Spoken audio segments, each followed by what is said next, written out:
అయిపోయిందట. అట్లా అందరికీ దానం చేసుకుంటా ఆయన పూర్ అయిపోయాడట. ఆయనకు ఎవరు సాయం చేయరు.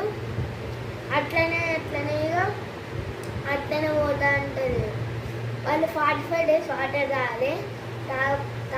అట్లా పోతా అంటే వాళ్ళకి అన్నం, నెయ్యి, ఇంకా వాటర్, ఇంకా మిగులు దొరుకుతాయట. వాళ్ళు తిందామని కూర్చోగానే ఒక ఆయన వస్తాడట. ఒక ఆయన వచ్చి నాకు కొద్దిగా అలా సగం నాకు ఇయ్యుడు, నాకు ఫుల్ ఆకలి అవుతుంది అని ఆయన అడుగుతాడట. అయితే సగం ఆయనకి ఇచ్చేసిండు. ఆయన అన్నం ఇచ్చేసిండు. నెక్స్ట్ బిచ్చగాడు వస్తాడు. బిచ్చగాడు వచ్చి అడుగుతాడు. ఆయనకు సగం అన్నం ఇచ్చేస్తాడు. ఇంకా ఆయన వచ్చి ఇంకొక ఆయన వచ్చి అన్నం అడుగుతారు. ఆయనకి కూడా అన్నం ఇచ్చేస్తారు. అంతా వాళ్ళ దగ్గర ఉన్న అన్నం మొత్తం అయిపోయింది. ఇంకా నెయ్యి మిగిలేదు. ఇంకా నెయ్యి మిగిలేదు. అంతే.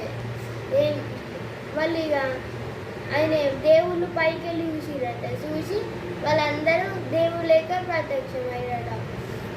నీకు వాళ్ళకి వాళ్ళు ప్రత్యక్షం కాగానే వాళ్ళకి నమస్కారం చేస్తారట. నమస్కారం చేస్తే వాళ్ళు నీకు ఏం కావాలి అని అంటారట. నాకు ఏమొద్దు, మీరు వచ్చింది కదా నాకు అది చాలు అన్నారట. తర్వాత ఆయనకి మంచి అన్నం ఇచ్చి అన్నీ ఆయనకి డబ్బులు ఇచ్చి దేవుళ్ళు మాట్లాడతారు. ఈ కథ అంతా మీకు నచ్చినట్టయితే లైక్ చేయండి, షేర్ చేయండి, కామెంట్ చేయండి.